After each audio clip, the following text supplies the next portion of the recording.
Hello, friends. I'm Taylor, and today we're not with Brittany, but we do have a guest appearance. Together, we are usually together.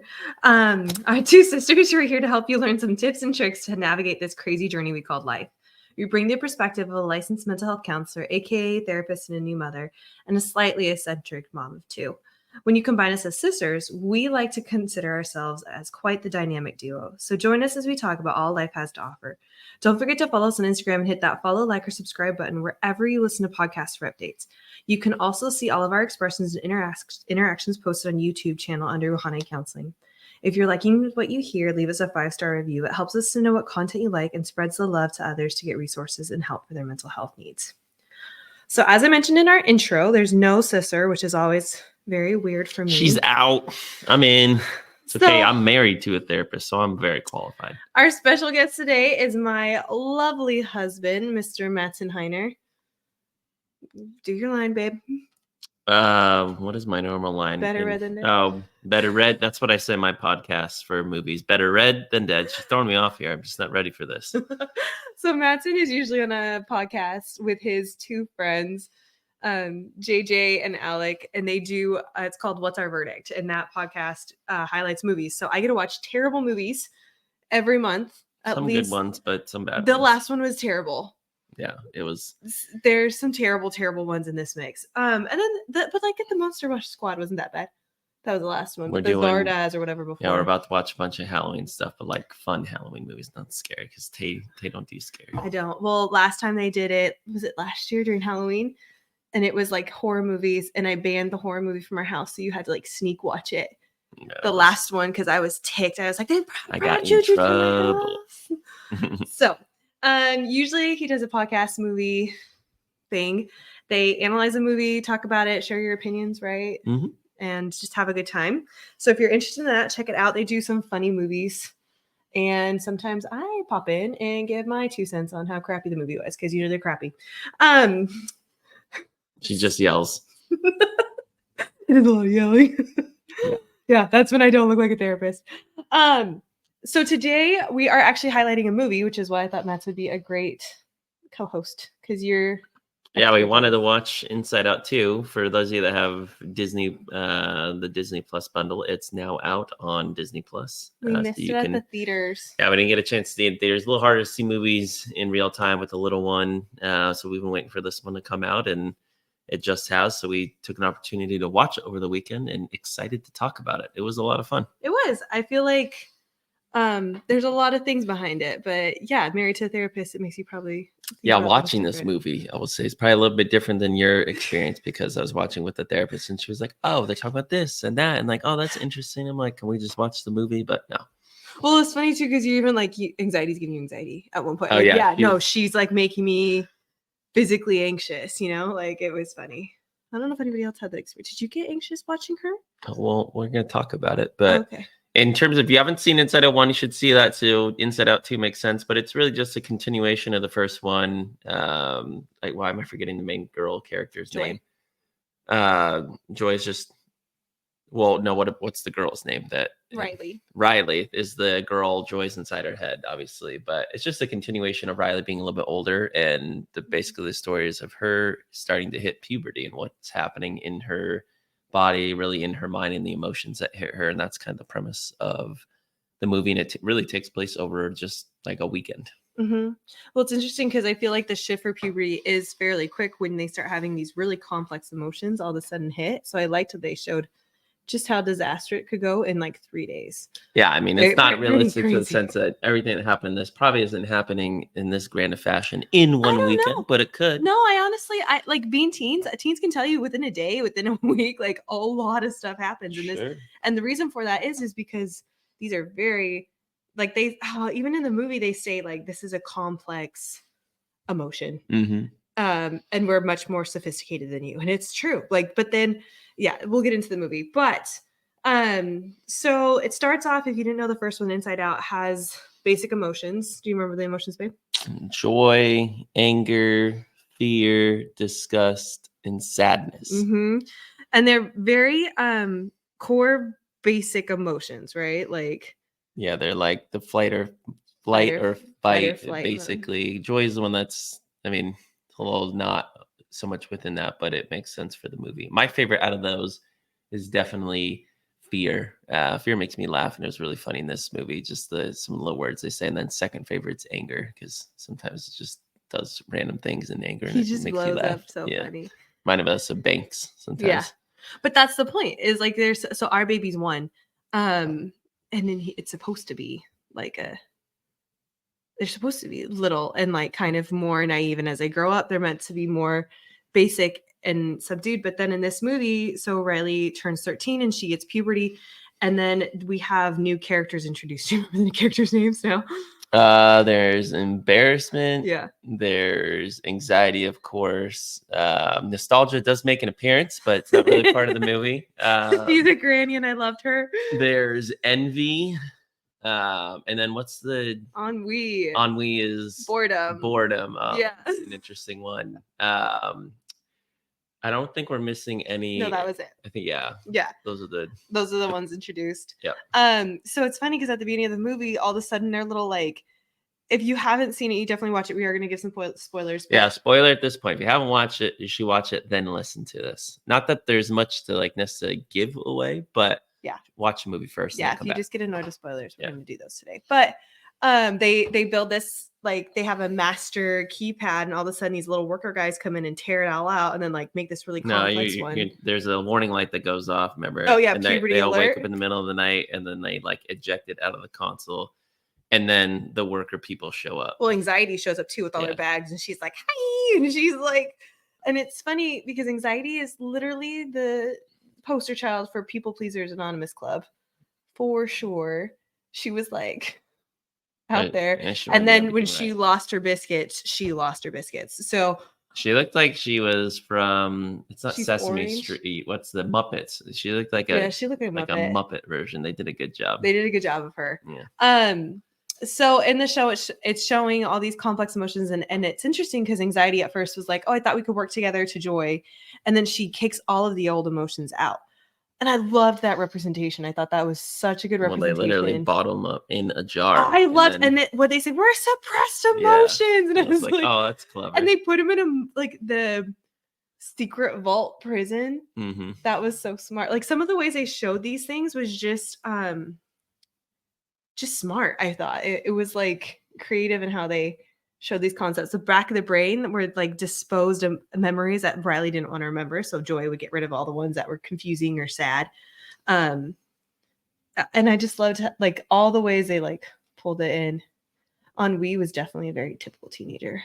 Yeah, no, I mean, you'll talk about those things more, but it was sitting next to a therapist and hearing her talk about these things. It just brings a lot of what we experience in like a creative way. So the premise is Riley gets invited to this hockey camp with her two best friends, but she finds out as they're driving down for this weekend that her two friends are going to a different high school, I think at this point, or junior high. I think it's high school. They're going to high school, so they have one more year. And then so she gets confronted with that, and then her puberty button goes off that weekend. And so Anxiety's plan is she wants to get Riley in on the hockey team, as that's what's going to bring her happiness and success at moving forward. And a lot of what Anxiety does is she commandeers a bunch of like the worker bees in the brain to like work on in the imagination spot. That was so smart. Oh, it's so genius. The imagination realm on all these doomsday scenarios. And there's literally a scene where she's trying to go to sleep and they're playing back all these horrible things that could happen to her if she doesn't make the team or embarrasses herself or says the wrong thing, etc. And I was like, oh, we've all done that where we can't fall asleep because we're thinking about work or things that aren't going to go right. And then Joy comes in and blows it up and gets her to think about positive things, and she's able to finally fall asleep. And I thought that representation was really unique. I loved that. So then they go through this journey to try. It's interesting because there's this little ball of sense of self, is what they called it. Like she formed it when she was younger, and it sits there and says, I have worth, right? And it's this beautiful little ball, and Joy was so proud of it because she had put all these memories in of joy and happiness to build that I have worth. And then all of a sudden, Anxiety comes in and throws it out, like chucks it into the back of the mind. And then Anxiety starts to put all of her memories into the core. And it builds this own little sense of self. And then all it says, I am worthless. I am nothing. Like, I'm not good enough, I think is what it said over, right? Like, I'm not good enough. And it just kept repeating over and over throughout the mind. And then it was fascinating how they showed the healing of this all was combining all of the emotions that joy had thrown out, that anxiety had thrown out. Like they had all thought that theirs was more important, those two leaders.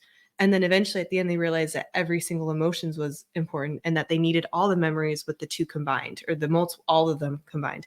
And that created the strongest sense of self that said multiple messages, but all of them created to this the holistic view of Riley herself. And then it created more balance because Riley was having a panic attack and all these things. So you can see how when one message or one emotion is allowed to be the main leader, then everything else fell apart. And instead, it was like when they all learned that each of them have their spot and their value and they're all a core part of their experience and work together. That's when Riley was a more functioning, happy person overall. Even when she was having a hard time with her sadness, she still knew that she had a sense of worth with that. Yeah, that is really interesting when you get to the end of the movie about this sense of self. Before you see Enjoy, where all the memories in the back of the brain were things that were sad or like angry moments or nothing that Joy didn't think that brought her joy. And Joy always thought that, hey, the things that need to make up her core self are what make her happy. Mm-hmm. But as we come to find through the course of this movie,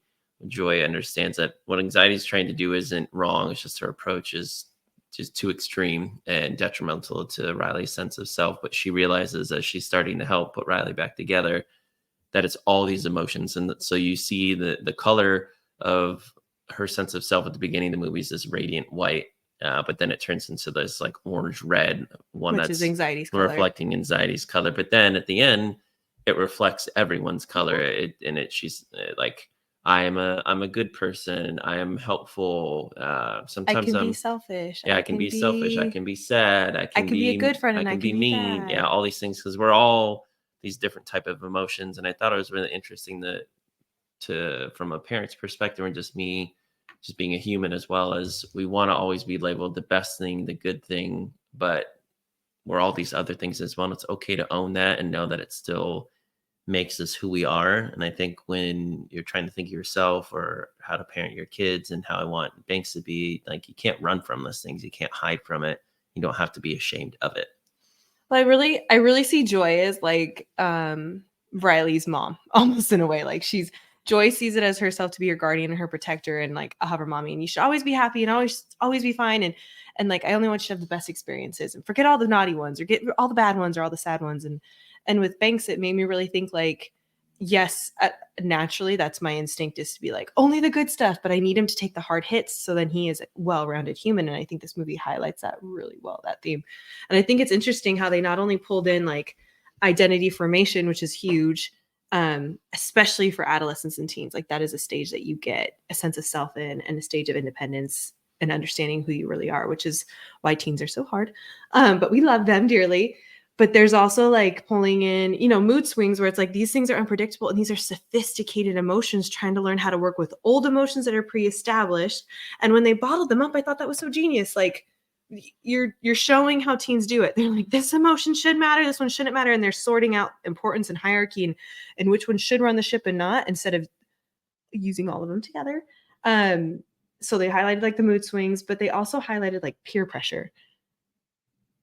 Oh yeah, I mean absolutely. Like when she's trying to make the team, like just comments from some of the teammates like, hey, the captain on the high school hockey team scored 2 goals during this scrimmage when she was a incoming freshman, like kind of throwing that out there, and then anxiety latched on. It's like, oh my gosh, we got to get 3. We have to do this. Do you remember like the music scene?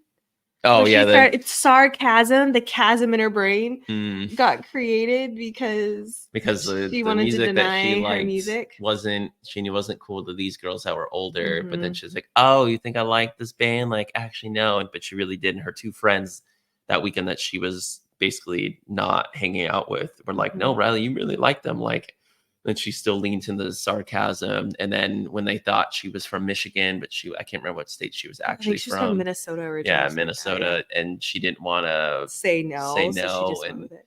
Yeah, all those things. And you're like, oh man, like, do people really do that? But I mean, I think people do it all the time. They want to conform and change their sense of self. Yeah. It was funny the whole time I was just I was like, man, they need to control anxiety though. Do you remember me saying that over and over again? Somebody needs to regulate her. And then at the end, Joy learned how to regulate her, where she's like, go sit down in your little chair. Like, can we control that right now? And it was just, I think it showed some really cool things that we can do as parents, which we'll dive into in just a second. Mattson, if you had to pick an emotion for our dog, which one would he be from there? An emotion for Mr. Himbabakan Dabakan Wabakan. Which one runs him? Mr. Ham. I mean, he most looked like embarrassment in this Well, film. he looks, he does look like embarrassment. Very much looked like embarrassment. Those big, dopey, I loved embarrassment. And you know what? Cool has gotten embarrassed a few times in his life. What emotion is he most like in this? I mean, not anxiety, envy, fear, disgust, joy. I don't know. It's hard to pick one emotion. You probably thought about this more than. I feel like he's a mix between ennui and joy. He's either like lackadaisical and just like whatever. Well, he's got like, some envy in him because he wants the pets and he wants the attention. I think he shows all of them, but I think his main one is joy. With a little bit of ennui. Joy, but then he's got some ennui and a little bit of envy. Because sometimes he's like, "No, I'm doing my thing. Like I'm bored. I'm going over here." But did it make you think? Because I asked you this afterwards, but did it make you think while you're in it which one is your main go-to emotion? For me, I'd probably say I'm joy. Yeah, but did it make you think about it, or did you just kind of naturally like go with it? No, I just kind of already knew. Like, they can't show every emotion, so there's a lot. I'm not someone that gets like. There's only very few things that give me full anxieties, and I'm not a fearful person. I definitely don't get embarrassed very much. So joy is the one I always resonated with. Yeah, I felt like you didn't necessarily self-reflect though as much. But I definitely thought more about you and my people. Like you're definitely, there's times, especially now Tay being pregnant, anxiety can take over and it becomes overwhelming, or we call it spicy. I need like a señorita spice. When she gets angry or she's just in a mood and she gets a little angry. That would be one that got introduced. Oh, I told Matt when we were watching this, like they need to do one with a pregnancy brain. Oh yeah, she's like, they need to do this pregnancy brain. I'm like, I probably won't do that, but it would be a fun short. They should do like funny. A 10-minute Disney short. Yeah, so Disney shout out. We need a pregnancy one for all the moms out there. It would just be everything being on fire, so it's not that hard to do. It's not everything on fire. Yeah. Sometimes it's crying in the corner. Other times it's anxiety. They need to have a pain emotion where there's just something cowering in pain. Like, this hurts. My hip hurts. All this stuff. Then other times I think you've just given up. So they need like the giving up mommy one. Something like that. Oh my goodness. All right. So since you're from a podcast rating movie, what would you rate this movie, babe? Rating this movie, then we're jumping on to the therapy analysis. Tool, yeah. I like this movie more than I like the first one, to be honest. I thought it was fun. I thought there was something from the sarcasms to the imagination to the new characters that were introduced. Everything just resonated quite well. So if you're definitely a parent, I think you'd enjoy watching this with your kids. If you're just an adult that enjoys good movies, like, you'll probably really like this too. I thought it was fun, it was fresh, and it built on what the first one introduced. So for me, I'd probably give this movie like, as far as animated movies go and what it was presenting, I'd probably get like 4.5. Really like that out of 5. Yeah. Yeah, that's high praise, especially for animated ones. That was good. They did you know they consulted with a bunch of experts in the field? No, but it makes sense. They portrayed things in a way that felt relevant. I mean, there was so much. Did they consult you? No. I'm not that cool. No, they did legit people. I'm legit, just not that legit. You gotta live in LA. Yeah. Gotta move. Yeah, so they consulted like people that were like professors and researchers and stuff, which is great. I felt like there's a lot of themes in this movie therapeutic wise that I noticed them using, like mindfulness and self-reflection. Joy's having to learn, or not Joy, Riley, the girl is having to learn what all of her characters are in her brain and all of the things. But if you were to break it down into actual like therapeutic approaches that they used, there's a few different ones, and I love them for this. The first one is like internal family systems, IFS. This is one of the coolest techniques I've ever used, but I use it as a therapist all the time. But I feel like Inside Out is a cool, like, The heck is internal family systems? I'm gonna explain it in Like just a second. being parents to your kids? No, so internal, what does internal mean? Inside you. Inside, right? So we're saying like internally, there are parts of you that exist and they're working together. So if you think about in Inside Out, like what do they show? All Yeah, of them are Riley, but what's happening? yeah, it's certain emotions take over at various times. And then you can see in the parents, like the moms have the hair like the mom and the dads have the hair like the A dad. mustache. And they're literally the same looking as Riley's, but they're, you know, the moms and the dads. Like, and you can see, so they're saying that there's parts of us that create who we are as a person, and that we need to learn to acknowledge all of the parts talking to us and all the parts of our personality and emotions that we're experiencing in order to create a cohesive whole unit. So like at the end, when you saw, and this is what I was alluding to when we were doing the summary, is when they did the separation of the memories because joy only liked hers or because anxiety only liked hers, like they ended up at the end being like, no, we need all of them. We need the ones that are like, because there was someone you could see them mixed at the end in the little balls, the memory balls, and they were like 3 colors or 2 colors, meaning they were multiple emotions combined in that. That's complex for a little kid to understand. As an adult, we can start to see, yeah, I can experience, like when I had my baby, I was so extremely joyful and happy and terrified at the same time. And then, you know, with the emotions going crazy because of the hormones, and I was anxious and sad and happy all And I in was one. shocked and full of wonder, and I wanted to take care of you, and yeah, Protective and yeah. all those things. But I think what you're talking about that hit me is I don't think as adults, especially or kids, do we take time to voice what those emotions are. Like when you're in those moments, you're saying, well, why do I feel this way? Am I feeling bored? And what's making me feel bored? And but I don't think when you can you sit down and analyze those things? I think if a lot of us did that, we'd be in a better place because we could understand our emotions a little bit more. And that's something Tay gets on me a lot because I'm very efficient and organized, but I don't take the time to like sit in my own thoughts and like replay things and ask myself why I feel that way. But I don't think many of us do that. That's why we go to therapy, right? Yeah. But it's interesting being a therapist because you can see 2 very different ways of communicating.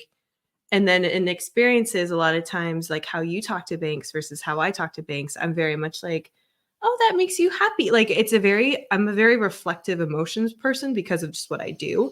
And you tend to just be like more general, like other people. I'm trying to think of an example, but like when he's like when I leave him to go play and you know he's in his play area and he's safe, and then I'm like, you're fine, you're safe, like you're gonna have fun, it's okay, mommy will be back, right? But like I acknowledge the emotions he's gonna feel, like you're scared, you're worried, you know, you don't know if I'm coming back, like mommy's coming back, but you will have fun. And I like give all those ones named versus like, I'll be back, bud, you got this. Like normal dialogue. And I think as parents, if we can give them, like, you can have kids are so black and white, the more that we can help them understand multiple things can happen in one experience. You can have multiple things about that experience and it still can be okay. Then they don't have just one that they're thinking is it. Like a lot of kids will be like, oh, I'm scared of the playground. That's okay to be scared of the playground. You can also be curious at the same time. Then you can be, you know, nervous and excited. Like you can have multiple things. And if you can recognize those, then you can pick which one you want to run your experience. And I think that's what they're showing really well in Inside Out is you can have all of them together, but which one do you want to choose to let lead your behavior? That's internal family systems. I also like too, because they do a bit of a narrative approach. So these internal family systems narrative, those are like psychological techniques that we use. So it's we've talked about these before in different podcasts, but there's like theories, or it's almost like philosophies, right, that we use to help problem solve. And there's a bunch of different ones. So narrative is one where it's saying, what's your story? How do you see the world? How do you explain the world, kind of thing. And they have an approach, like a technique that you can use from that thought process of, can you personify something and then put it outside of you? So by personifying and creating a character behind an emotion, it makes it more tangible. It makes it more real. So like having orange anxiety person, you really can tell that's anxiety whenever orange and craziness comes about, or chaos, right? Versus green is envy, or, and you can see how those change. And that just helps make it more, especially for a little kid where we're talking about abstract concepts, their brain isn't developed in the prefrontal cortex yet. They can use that more to see things in life. Mm-hmm. Yeah. I mean, it's like when they smell something and they can see color. I can't remember what that's called, but I always am envious of what that looks like, because then you're like, oh wow, like you can identify those things in that way. And I think that's what's powerful about this movie is it gives people something to portray it against and be able to name it better. Because that's one thing I'm not good at is like naming my emotions and what I'm feeling. Because most of the time things are generally really good and I don't have to put thought into it. So I haven't really flexed those mental muscles that much. Whereas some people that deal with these things often are able to identify them much more readily because they need those coping mechanisms to overcome them. But I, like a lot of people, could be better at that and would make me that much more understanding and knowledgeable about my own emotions. So when those things do arise, when they get bad or whatever's happening, I could get through it better than I do. Yeah.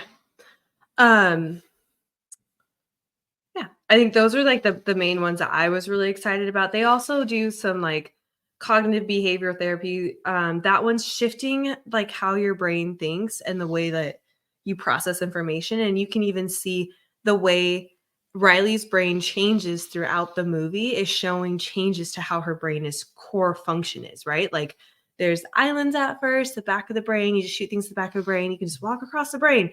And then she has that sarcasm moment. She creates this huge void that you can't get across. And then it just shows how there's differences in thinking based off of experiences in life, as well as like emotions that are running things and how you can experience it. And I thought that was really cool too. So just seeing how based on what emotion is running things and how the brain is functioning, it changed how things were circuited. Yeah, I think those are the main ones. Did you see any other ones I said in the movie? I mean, I'm not the therapist. No, but I sat there and lingo. called a bunch of stuff out to you when we were watching it. So I know if I said anything I think genius when it happened. You've highlighted the big ones. I think you've highlighted what's most powerful about people watching this is like putting in name and a face to emotions now. Because now I think about like, oh, when I'm embarrassed, I'm going to be thinking of the giant cute little hippo guy. He wasn't little; he was huge. I know, but he was cute. Or when, I mean, Ennui the way they portrayed it made me think of just most like indifferent and bored teenagers, and I'm like, I guess I'm like that, but we'll think about him bumpers when he's like that. Yeah, and I think that's the really great thing about this movie. Like to be honest, I deal with emotions all the time, and I was even talking to my mom about this afterwards. And I was like, I don't think I would go and seek this movie out just to watch it for giggles because of what I do, and it's a lot of emotions. And oh yeah, Tay was full. She was like, "Are you feeling anxiety right now?" I'm feeling it for Riley. I'm like, "Yeah." I mean, they did a good job making me feel what she was feeling, but Tay was struggling. She's picking that up. Yeah. So just, I mean, if you feel emotions more or you're in this more, just be prepared for that if you watch it, or but it's a great tool to have. And I loved to see all of the team working together to help people understand it. And I think the biggest takeaway from that is when you talk to your kids, make sure that you identify what they're feeling, why they're feeling it, what they need. So I feel because I need. That's like core. And I use that with clients all the time and everybody. And I think the more that you can understand what's motivating you to do the behaviors that you're doing, because you can see it in the movie. You can see like this emotion took over the brain, which is why Riley is now acting weird or like, having a panic attack or whatever she's doing. Give us an example of that. What's the phrase again you just said? I feel because I need. Well, give us an example of that from the movie. So Riley was feeling anxious because she wanted to make the team and she thought that she wasn't going to make the team. So she went and stole the notebook from the coach. She did a lot of things, but that was just like one example, right? So what did she need was to calm her anxiety down and to let herself know she's good enough without needing external validation. She needed internal validation, right? Or if she needed external validation, then she needed to seek that out appropriately by going to talk to the coach about herself. Or maybe her friends. Mm-hmm. Okay. Yeah. So like there's a lot of answers for what you need, but then it's almost like, think about it. And the example I use with clients all the time is like, okay, my baby fell over one day playing with a basket of bags. Mm-hmm. Do you remember that when he was just sitting there? He was playing with the basket of bags and he just flopped over and hit his head and then he lost his mind. He hit his Yeah. head. Yeah. And there was no reason for it. He was just sitting there and he just lost his balance. And then I said, "What's your instinct? Like, what do you want to do?" And every single client is like, "What do you want to do, babe?" When you hear that. You want to help them. You want to love them and take care of them. Yeah, you pick him up and you do what? Say it's okay. You'll be okay. Yeah. Calm him down. Yeah. That's what your emotions are doing. Your emotions are babies. They just need to be soothed. So if you can identify what that emotion is, you can soothe it appropriately because each kid is going to need different soothing, right? Like Koa, when he hears fireworks, needs pressure and needs to feel like he's contained and safe. Versus Banks, when he falls over with his basket, he needs to just be like, I got shocked, and then just like move on from the moment, right? Versus when Banks got like his circumcision or things like that, he needed medication and he needed sleep and he needed to know he was loved. That's a traumatic experience. Well, that's what I'm saying. There's differences for different emotions and how traumatic they are, right? And there's different levels of comfort or different levels of soothing. And that's why I feel Because I Need is so good, because you're getting to the basics. And when you do the because, you're understanding where it's coming from really well. But then you're also getting the actual soothing that you need. Yeah. That was funny. Your face was like, oh yeah, that was traumatic for you. Traumatic example.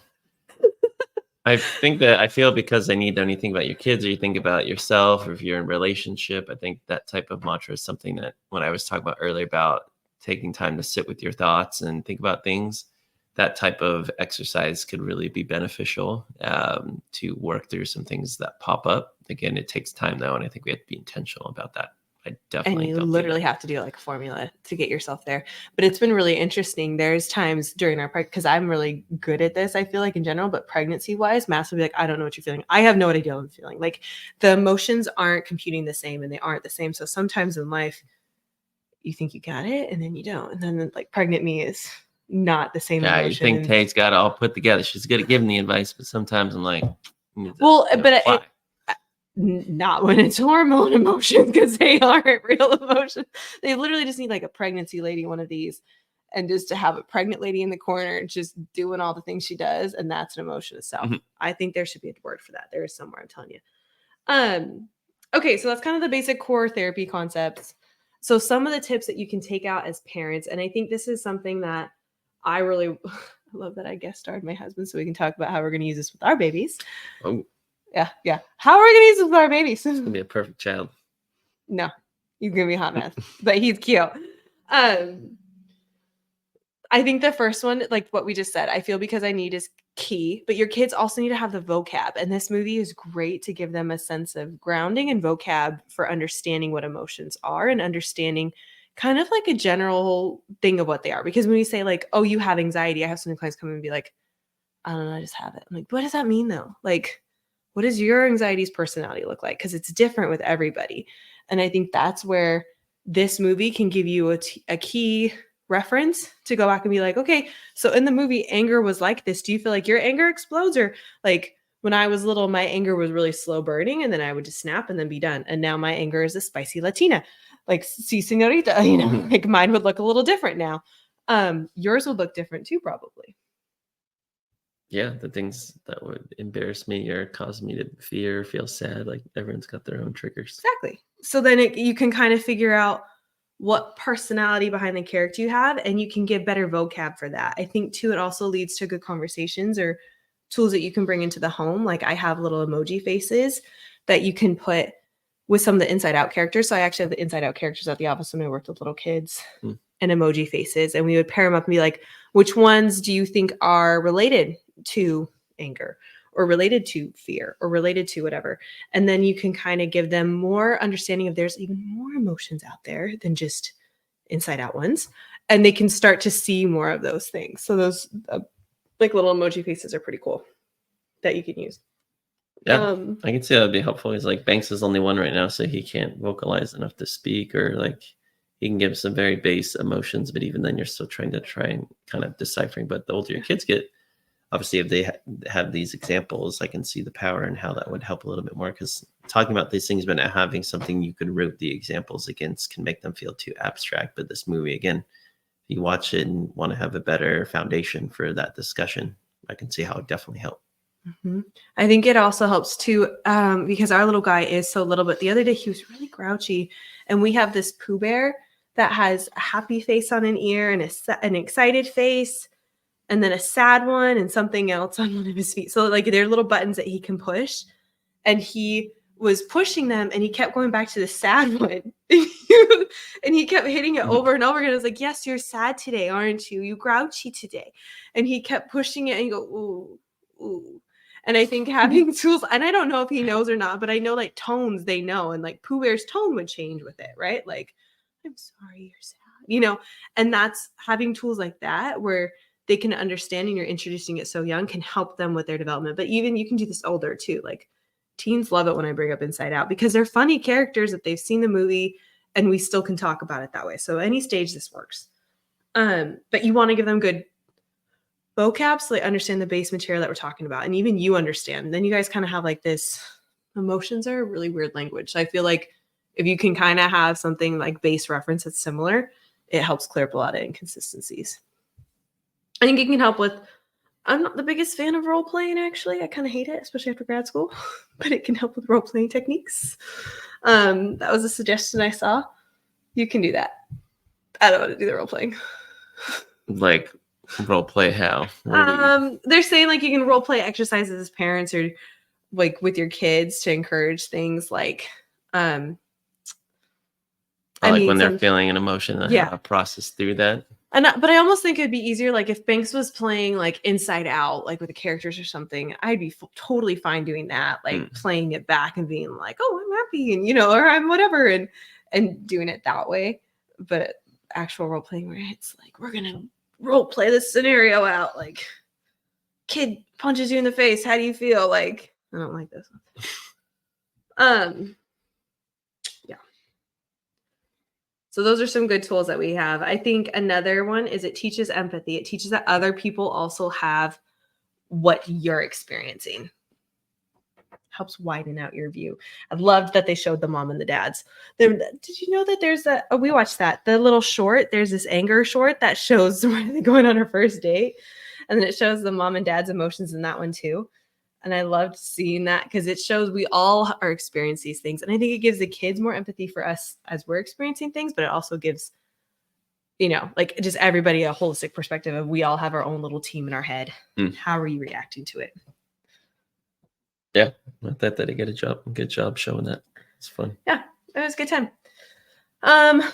Another tip that I will give parents is when you ask about your child's day or your teen's day, don't ask how was your day. Ask what your experience of the day was. So like when you want to initiate conversation, it's usually like, couldn't they still just respond with, it was good, it was fine? How does that alter? So usually, but if you ask like, so what was your favorite part of your day? Spanish class. Why was it Spanish class? What happened? Because we got to watch a movie. Oh, and then you didn't have to do anything, or why was that good? Yeah, I just got to chill and talk to my friend. Okay, so how much more information did I get than just good?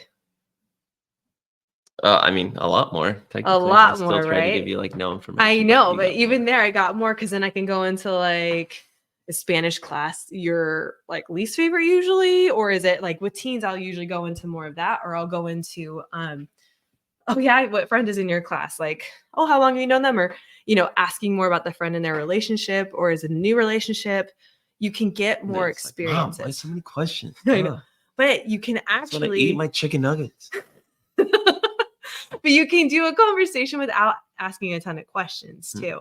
So if you were to do the day like conversation and experience, you can be like, what was your favorite part of the day? And you're like, Spanish class. Like, oh, what happened in your Spanish class?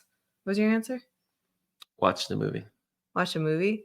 And then I could ask, what's the movie? Or I could say, those were always my favorite part of the day at school because I didn't have to do anything. Did you get any assignments with it? Or, or just leave it at, those are always my favorite part of the day because you don't have to do anything. And most teens will be like, yeah, because school sucks. And you'll be like, dude, I get it. Like, and then you can get more camaraderie without asking a ton of questions. But when you ask about experiences, you're showing you want to know more about their life than just the details, right? This is what I do for work. I ask people a bunch of follow-up questions. I do this to Tay when she comes home from work because sometimes she doesn't want to talk about her day. Yeah, because my day was difficult. Yeah. There It's was a good. I'm lot gonna of be emotion. applying this at dinner time tomorrow. Sometimes I'm like a teen too. I guess how was your day? I do the same thing though. We all do. We all do, and I Good think way to connect with your partner as well, or Yeah. a friend, or anything like. Because it's easy just to brush past those things and go back to your phone or watch your show or do things that's how we want to create those connection points. Yeah.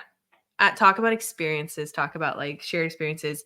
And remember always when you're doing a conversation, the more information you offer up without overtaking the conversation, the more you will get back from them. So more questions, this makes it feel like an interrogation. Less questions and more camaraderie makes it feel like you're actually having an experience together. So that would be one tip. So that's like a feelings check-in kind of thing. Some parents will also do a formalized check-in. I don't know if I will do this with my I don't think I will because I feel like it's so honestly, I feel like it's cringy in application. You know, my kid comes home and I'm like, yo, what's your emotion? Is it red, green, or yellow? And some kids do need this, but I don't like it as much. But you can do zones, check-ins, a general thing. I feel like kids tend to just point and give you a base answer to just get the task done, and they don't actually engage with you. So the more that you can make it a game or an actual engagement of an experience, the more they will give you than if it's just a part of your habitual thing.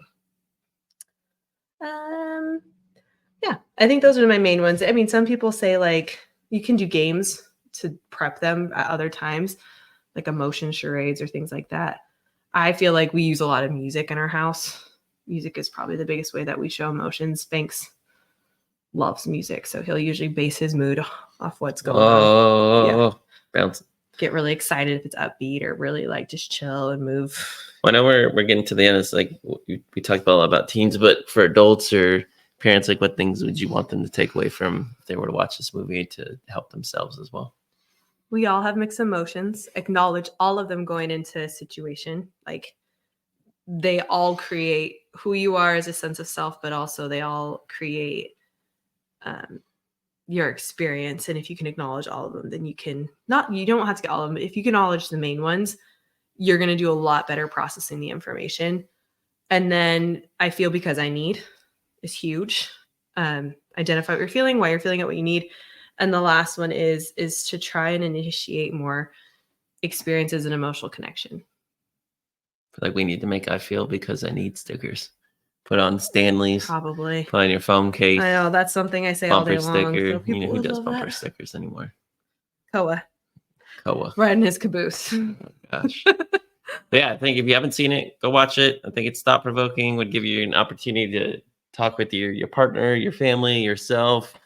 It's just a fun little movie, but it gives you a lot to think about with your emotions, and highly recommend it. Yeah, I got a little nerdy, but I got really excited, guys, because this is a really cool tool, so accessible, and it's so accurate. Like they did such a good job with their consulting and such a good job building this. And I thought it was so witty how they showed some of these things too. So when you watch it, look for those little nuggets, like the little waterfall and stream of consciousness, and it like so cool. It was a great, well done therapy movie that can be really great to bring some things into your house. And I loved that. So hopefully this helps. I know as parents will definitely be referring to this. For sure. I'm sure we will watch it again when Banks and baby Ray Ray get a little older when she's born. Yeah. And if you want, I can post on our resources stuff, the Pooh Bear that Banks uses. It's cute. It's really cute and he loves it. And he plays with it all the time. And he does change to the tone. Children his age will change to tones. So it's a great tool for really, really young ones to start prepping now. Well, before we sign off, Tay, tell us some of the cool stuff that's coming up. What's coming up? You have some cool stuff coming up.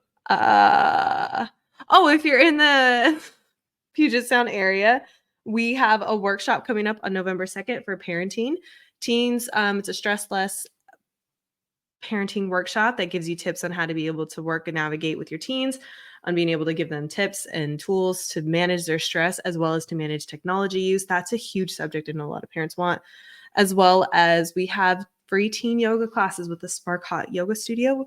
We also have some amazing guest appearances on our podcast, some from the studio as well as from some amazing Yeah, we're gonna have friends one and of our parents we have. yoga instructors that tortures me every time I show up. So Miss Mo's coming up, and I love Miss Mo. she's great. She's got a But great personality. bunch She'll of be in exciting October. things, and also a lot of these things are in the Puget Sound. But if you get interested and you want to see something virtually, give Tay a shout out or let her know, because that's something she's thinking about as well. So all you around the country and the globe can take part if you'd like to. Online? Yeah, Yeah, virtual. maybe. See, now you can see she's starting to get scared. No. That's I don't know if I have a license out of. It feels... Yeah. Anyways, so we have a lot of things coming up. Check out our website if you're curious. We have a ton of resources from the community. We are also on Instagram. Check us out there. We are posting stuff all the time to try and give more tools for parents as well as for individuals. We cater to both. I think sometimes we talk about parenthood more because that's the stage we're in, but we also give skills that are for individuals as well. So check us out there. Again, don't forget to follow us on Spotify or Apple or wherever you listen to us, or on Uhane Counseling channel on YouTube.